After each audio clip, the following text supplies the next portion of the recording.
Praise Lord, जय मसीह की। मैं स्टैनली मैकवान, मेरे YouTube channel Hindi Gujarati Bible study में आपका स्वागत है। क्या किसी के पास बहुत पैसा हो तो क्या पैसों से सेवा कर सकता है? क्या किसी के पास बहुत शक्ति सामर्थ्य हो तो क्या उसके जरिए वो सेवा कर सकता है? क्या सेवा कहने की बात है?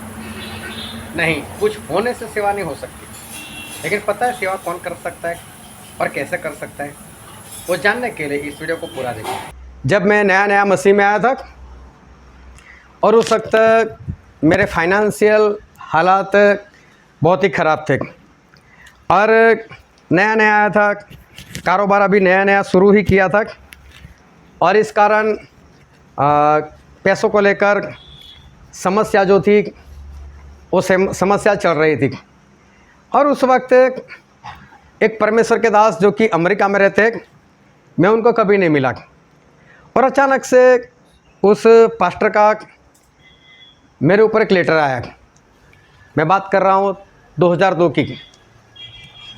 उनका मेरे पर एक लेटर आया। लेटर में ऐसा लिखा था कि कल रात मेरे पास परमेश्वर आए और बोले परमेश्वर आए और मुझे आपके बारे में कुछ बताया और फिर सारी बातें बताई कि मुझे क्या बताया और उन्होंने मेरी सारी बात खोल कर रख दी कि आप फाइनेंशियल बहुत समस्या में चल रहे हो, बहुत डाउन हो आप और काफ़ी समस्या चल रही है। फिर मेरा काम क्या है, मैं क्या कर रहा हूँ, वो सब कुछ उन्होंने उसके अंदर बताया था। तो मैं सोच में पड़ गया कि हमारे परमेश्वर कितने महान है कि मैं कहाँ इंडिया में, वो कहाँ अमेरिका में, और ऐसे वैसे सेवक नहीं है जिसका बहुत बड़ा नाम, अभी मेरे ख्याल से गुजर गए वो, लेकिन बहुत बड़ा नाम। और उस वक्त मिनिस्ट्री में सबसे फर्स्ट नंबर उनका आता था। अभी उनका लेटर और उन्होंने सारी बात मेरे खोल कर रखी। मैं बहुत खुश हो गया कि लेटर पढ़कर। फिर कुछ उत्तेजन भी मुझे दिया था कि परमेश्वर बोलते हैं मैं तुझे आगे बढ़ाऊंगा। फिर आखिर में एक बात की थी कि आप $20 जो है वो दान में भेजो। तो मैंने सोचा कि $20 मतलब उस ज़माने में 1000 रुपये लगते थे, तो मेरे पास 1000 रुपये थे नहीं, लेकिन गवर्नमेंट में मेरे 5000 रुपये जमा थे और उसके लिए मैंने एप्लीकेशन कर दी थी कि मुझे पैसे दे दो। और प्रोसेस इतनी छोटी थी कि एक हफ्ते में आ जाते थे पैसे। तो पैसे नहीं आए थे और पैसे को 15 दिन हो गए थे और इनका ये लेटर आया। मैंने बोला इसको तो भेजना ही है 1000 रुपये की। मेरी सारी बातें बताई इन्होंने, परमेश्वर इनके साथ बातें करते तो मुझे इनको देना ही पैसे। तो मैंने परमेश्वर से प्रार्थना की, परमेश्वर वो 5000 अभी तक नहीं आए, आप दिला दो तो फिर मैं जो है उनको भेज दूँ 1000 रुपये। तो भी मालूम नहीं वो पैसे आए ही नहीं। फिर और महीना चला गया, 15 दिन के बाद एक बार फिर इनका लेटर आ गया, फिर 15 दिन के बाद एक बार फिर लेटर आ गया। हर 15 दिन में लेटर आता था और अभी पहले वाली बात नहीं बताते थे क्योंकि वो तो एक बार बता दी, लेकिन उसके बाद वो परमेश्वर की बातें करते रहते थे। लेकिन हर लेटर में आखिर में एक बात पक्की लिखते थे, $20 भेज दो, $20 भेजो। अभी जो पैसा मुझे हफ्ते में मिल जाना चाहिए वो 3 महीने के बाद भी मुझे नहीं मिले और 3 महीने में 6 बार लेटर आ गया। मैंने सोचा परमेश्वर मैं तो मेरे लिए नहीं मांग रहा, मैं तो आपके किसी दास के लिए दान के लिए भेजने के लिए मैं तो मांग रहा हूँ, मुझे मिल क्यों नहीं रहे? तो मैंने सोचा कुछ डाउट वाली बात है। मैंने बोला परमेश्वर सही में आपका दास ही है क्या मैं सही में भेजूँ, ऐसा आप नहीं चाहते? तो मेरे अंदर एक आइडिया है, मैंने एक लेटर उनको दे दिया और मैंने उनको बताया कि आपने जो मुझे पहला लेटर भेजा था इसमें ये सारी बातें लिखी थी, वो सारी भी मैंने उसमें लिख दी। और फिर मैंने उनको बताया कि जब आप मेरे बारे में जानते हो कि मैं फाइनेंस में बहुत कमज़ोर हो गया हूँ तो आप मेरे पास $20 मांगते क्यों? और जब आपको ये बात मालूम है तो मैंने उनको एक वचन लिख कर दिया और वचन हम पढ़ते हैं, 1 यूहन्ना उसका 3रा अध्याय और उसका 17वां वचन। पर जिस किसी के पास संसार की संपत्ति हो और वह अपने भाई को कंगाल देखकर उस पर तरस खाना न चाहे तो उसमें परमेश्वर का प्रेम कैसे बना रह सकता है। बाइबल में लिखा है कि अगर किसी के पास संपत्ति है, किसी के पास पैसा है, और अगर वो किसी अपने भाई को जानता है कि उसके पास नहीं है और उसको ज़रूरत भी है, और फिर भी अगर वो नहीं देता, तो ये पाप है कि जब इसको मालूम है कि मेरे पास इतने पैसे पड़े हैं और मेरे भाई के पास नहीं है, वो तो कंगाल अवस्था में है, तो उसको बिना मांगे देना चाहिए। वो चाहे मांगे या ना मांगे, लेकिन उसको देना चाहिए। ये वचन मैंने लिखकर भेज दिया उसको कि मैंने बोला, भाई साहब आप तो मेरे पास मांगते रहते हो, लेकिन बाइबल में तो ऐसा लिखा और आपके पास तो है, मेरे पास तो नहीं है। उन्होंने तुरंत एक लेटर भेजा और बोला, आप विश्वास में नहीं हो, आपको परमेश्वर के पास मांगना चाहिए, मेरे पास नहीं मांगना चाहिए। और उसके बाद लेटर आना भी बंद हो गया। सही में अगर आपके पास है और अगर किसी को ज़रूरत है, वो तो बेचारा शर्म के मारे ना भी मांगता हो, लेकिन अगर आपको पता है तो आपको उसे सहायता करनी चाहिए, आपको उसे देना चाहिए। ये एक पाप है अगर नहीं देते तो। फिर से वचन पढ़ो तो। और जिस किसी के पास संसार की संपत्ति हो और वह अपने भाई को कंगाल देखकर उस पर तरस खाना न चाहे, तो उसमें परमेश्वर का प्रेम कैसे बना रह सकता है। अगर वो सहायता नहीं करता तो उसके अंदर परमेश्वर का प्रेम नहीं है।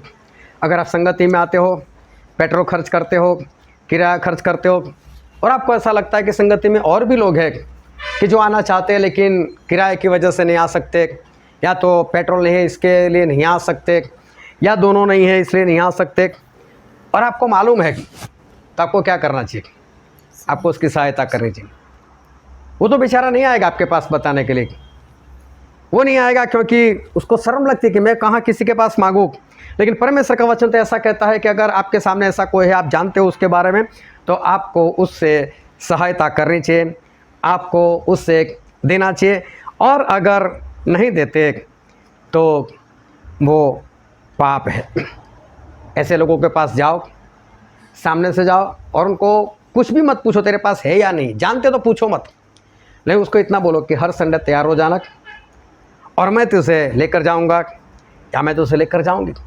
क्योंकि एक पाप है ये अगर नहीं करते। क्योंकि रोमन में ऐसा लिखा है, रोमन उसका 7वां अध्याय और 18, 19 और 20 वचन। क्योंकि मैं जानता हूँ कि मुझ में अर्थात मेरे शरीर में कोई अच्छी वस्तु वास नहीं करती। इच्छा तो मुझ में है, परंतु भले काम मुझसे बन नहीं पड़ते। पौलुस ऐसा कहते हैं कि इच्छा तो मेरे अंदर है भला काम करने की, लेकिन करता नहीं हूँ, मैं कर नहीं सकता। फिर क्योंकि जिस अच्छे काम की मैं इच्छा करता हूँ वह तो नहीं करता, परंतु जिस बुराई की इच्छा नहीं करता, जो अच्छे काम की मैं इच्छा करता हूँ वो तो मैं नहीं करता, लेकिन जो बुरा काम जिसकी मैं इच्छा भी नहीं करता वही किया करता हूँ, वो मैं किया भी करता हूँ। अतः यदि मैं वही करता हूँ, अगर जो मैं नहीं चाहता अगर वो मैं करता हूँ, जिसकी इच्छा नहीं करता, हाँ, तो उसका करने वाला मैं न रहा, तो वो करने वाला मैं नहीं, परंतु पाप जो मुझ में बसा हुआ है। लेकिन वो पाप है। समझ में आई बात? आप अच्छा कर सकते हो, आप अच्छा सोच सकते हो, लेकिन नहीं करते तो पौलुस कहते हैं, खुद अपने बारे में कहते हैं कि वो तो पाप है। मेरे अंदर बसा हुआ ये एक पाप है कि अगर मैं किसी का भला कर सकता हूँ, मेरे अंदर इतनी शक्ति है, सामर्थ्य है, लेकिन मैं नहीं करता, तो परमेश्वर कहते हैं कि वो पाप है। बहुत ध्यान से समझना एक बात, अच्छा बोलना वो तो मुझसे हो ही जाता है, लेकिन अच्छा करना वो अंदर से आता है। अच्छा करना अंदर से आता है, वो मुझसे नहीं होता है। ये मत समझो कि किसी के पास करोड़ रुपये है तो किसी की सहायता करेगा, होने से कोई सहायता नहीं कर सकता। वो सहायता करने की बात अंदर से आती है, होने से कुछ नहीं होता, अच्छा बोलने से कुछ नहीं होता, अच्छा सोचने से भी कुछ नहीं होता। ये सब बाहरी बात है। सेवा वो नहीं है जो बोलकर करवाई जाती है, सेवा वो है जो अंदर से होती है। हालेलुया। सेवा वो बोलकर करवाई नहीं जाती, लेकिन सेवा हो जाती है। एक बार प्रभु यीशु कहीं पर जा रहे थे तो एक पंडित मिला। पंडित का मतलब होता है कि जो बाइबल का जानकार था, ऐसा एक व्यक्ति प्रभु यीशु को मिला। तो उसने प्रभु से की परीक्षा करते हुए प्रभु से पूछा कि यीशु मैं अनंत जीवन पाना चाहता हूँ, मैं स्वर्ग जाना चाहता हूँ, तो मुझे क्या करना चाहिए? तो प्रभु ने उसको बोला कि तू तो पढ़ा लिखा इंसान है, तू तो बाइबल का जानकार इंसान है, तो फिर तुझे तो पूछने की ज़रूरत नहीं है, तू बता कि तूने क्या पढ़ा है, तू क्या जानता है। और उसने बहुत अच्छी बात बताई और उसने पूरा बाइबल निचोड़ कर रख दिया और उसने बताया कि बाइबल के अनुसार इतना ही है कि तू अपने परमेश्वर को पूरे बल से, पूरे सामर्थ्य से, पूरे आत्मा से, पूरे मन से, पूरे प्राणों से तू परमेश्वर को प्रेम कर, और जैसा खुद से प्रेम करता है वैसा ही अपने पड़ोसी से प्रेम कर। तो प्रभु सुनो बोला बहुत अच्छी बात बताई तूने, तो सच्ची बात बताई, तू वैसा ही कर। तो ये इंसान अपने आप को धर्मी बताने के लिए प्रभु सुख को एक और सवाल कर बैठा कि मेरा पड़ोसी कौन। तो प्रभु ने बोला एक इंसान था जो यरूशलेम से निकलकर यरीहो को जा रहा था, रास्ते में लुटेरे मिले, उसको मारा, अधमरा कर दिया, लहूलुहान कर दिया, उसको लूट कर चले गए, भाग गए। और अचानक से एक याजक मतलब पास्टर वो वहाँ से जा रहे थे और पास्टर ने देखा ये अधमरा सा पड़ा हुआ है और उन्होंने रास्ता बदल दिया, दूसरे रास्ते से चले गए। फिर वहाँ से एक लेवी निकला मतलब परमेश्वर का दास, परमेश्वर का सेवक, उसने भी देखा कि यहाँ पर कोई अधमरा सा पड़ा हुआ है, डाकू लोग मार कर लूट कर चले गए, तो उसकी सहायता करनी चाहिए। लेकिन लेवी ने देखा नहीं, उसने भी रास्ता बदल दिया और वहाँ से चला गया। और वहाँ से एक सामरी निकला, और सामरी मतलब यहूदी लोगों का दुश्मन। लेकिन उसने देखा कि कोई यहूदी है, इसको किसी ने मार कर लूट कर अधमरा सा कर कर चले गए, तो ला मैं इसकी सहायता करता हूँ। उसने उसके घाव को साफ किया, तेल लगाया, दाखरस उंडेला उसके ऊपर, पट्टी बांधी, अपने पशु पर उसको बिठाया, वहाँ से निकलकर शहर में लेकर गया, सराय में लेकर गया, उसको सराय में बिठाया, सराय वालों को पैसा दिया और वो बोला देख मैं कहीं पर बाहर जा रहा हूँ, मैं वापस आऊँगा, तब तक तू इसकी देखभाल करना, ये पैसे पकड़, और अगर इससे भी ज़्यादा खर्च हो जाए तो कोई बात नहीं, कर लेना अपनी ओर से, मैं आकर वापस तुझे खरीद दूँगा, लेकिन तू इसकी देखभाल करना। और फिर प्रभु उसने पूछा उस इंसान से कि तू बता ये जो अधमरा पड़ा था और उसके पास से 3 लोग गुजरे, उसका पड़ोसी कौन ठहरा? और उसने बताया कि जिसने उसकी सहायता की वो। हालेलुया। इसका मतलब ये जो पंडित था वो सारा बाइबल जानता था, उसे सारा बाइबल का निचोड़ एक ही वचन में बोल दिया कि जिस परमेश्वर के ऊपर पूरे मन से, पूरे दिल से, आत्मा से और पूरे सामर्थ्य से तू प्रेम कर। और दूसरी आज्ञा ये मान कि जैसा खुद से वैसा पड़ोसी से प्रेम कर। बस ये 2 ही आज्ञा को मानो और स्वर्ग में चले जा सकते हो। उससे पूरा निचोड़ जो है वो बता दिया। ये इंसान पूरा बाइबल जानता था, अच्छा क्या है समझता था, लेकिन प्रभु सुने उसको एक बात बताई। और हम पढ़ते लूका उसका 10वां अध्याय उसका 28 वचन पढ़ो तो। उसने उससे कहा तूने ठीक उत्तर दिया, यही कर, यही कर, तू कर। प्रभु ने ऐसा बोला तू कर, इसका मतलब नहीं करता होगा ना। देखो बाइबल का पूरा ज्ञान होगा ना तो अभी सेवा अंदर से निकलती है, आप कर नहीं पाओगे। हालेलुया। बाइबल जानने से आप मुंह से सब कुछ बोल सकते हो, आप लोगों को सिखा सकते हो, लेकिन सेवा करने की बात वो अंदर से आती है, वो बाइबल के ज्ञान से नहीं आती। ये सब कुछ जानता था, सिखाता भी था लोगों को, लेकिन प्रभु ने क्या बोला उसको, तू कर।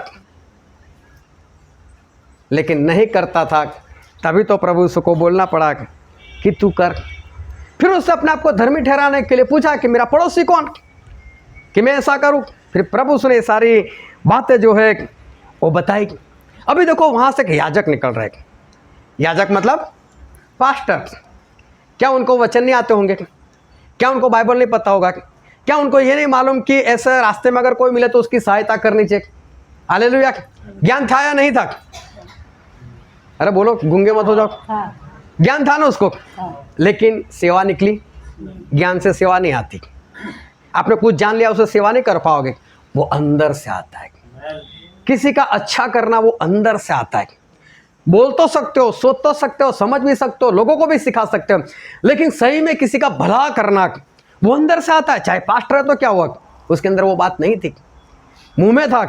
एक लेवी निकला तो वो भी परमेश्वर का दास है, लेकिन वो भी जानता था वचन, लेकिन उसके अंदर से वो सेवा जो है वो सेवा नहीं निकल रही। पुस्तक से, ज्ञान से कुछ भी नहीं आता। जो सेवा की बात है वो अंदर से आती है। हालेलुया। और फिर प्रभु सुने वहाँ पर बात की। एक वचन पढ़ते हैं लूका 10 और उसका 32 वचन पढ़ो तो। इसी रीति से एक लेवी उस जगह पर आया, वह भी उसे देख के कतरा कर चला गया। हाँ, लेवी आया, वो भी कतरा कर चला गया, जबकि वो भी जानता था कि मुझे क्या करना चाहिए, लेकिन करने की बात वो मुंह से नहीं आती, करने की बात अंदर से आती है। सामरी मालूम नहीं वचन जानता था या नहीं जानता था, लेकिन उसके अंदर वो बात थी। और आगे पढ़ो तो उसका 37 वचन 37 लूका 10 का। उसने कहा, वही जिसने उस पर दया की। यीशु ने उससे प्रभु ने उसको पूछा कि भाई पड़ोसी कौन ठहरा, तो इसने बताया जिसने उसके ऊपर दया की वो। इसका मतलब जानता तो ये भी है वचन, उसको सब कुछ मालूम है। फिर प्रभु से क्या बताया उसको? यीशु ने उससे कहा, जा तू भी ऐसा ही कर। तू भी ऐसा ही कर। देखो, जो ना करता हो ना उसी को बताना पड़ता है तू कर। अगर आप में से किसी को मैं ऐसा बोलूं कि चोरी कर, तो इसका मतलब क्या हुआ? नहीं करता है। लेकिन करता हो तो करता ही रहना भाई, चोरी करते रहना। अगर मैं किसी को चोरी करते रहे तो क्या मैं चोरी करता हूँ? तुरंत अंदर से आवाज़ आएगी मैं चोरी करता हूँ। इसने कुछ नहीं बोला कि प्रभु मैं तो सेवा करते आया, कुछ नहीं बोला। ज्ञान था इसके पास, लेकिन सेवा करने की बात, अच्छा करने की बात अंदर से आती है। उसको ज्ञान से कुछ भी लेना देना नहीं है। और इसलिए जो करने की बात है वो अंदर से आती है। अपना मन, अपना हृदय प्रभु यीशु के जैसा बनाओ, ताकि आपके अंदर से अच्छा करने की बात निकले। क्योंकि पौलुस ने बहुत स्पष्ट बता दिया, मैं जो अच्छा चाहता हूँ, मैं जिसकी इच्छा करता हूँ वो मैं नहीं कर पाता, लेकिन जो मैं नहीं चाहता वो मैं कर देता हूँ। तो उसके भी कहने का मतलब है कि जो मैं नहीं चाहता वो कर देता हूँ वो तो पाप है, लेकिन जो चाहता हूँ नहीं करता वो भी पाप है। तो अपना मन ऐसा बनाओ प्रभु यीशु के जैसा कि जिसके कारण आप लोगों की सेवा जो है कर सको। जो भी ऐसे लोग हैं इनकी सहायता आप कर सको। हालेलुया।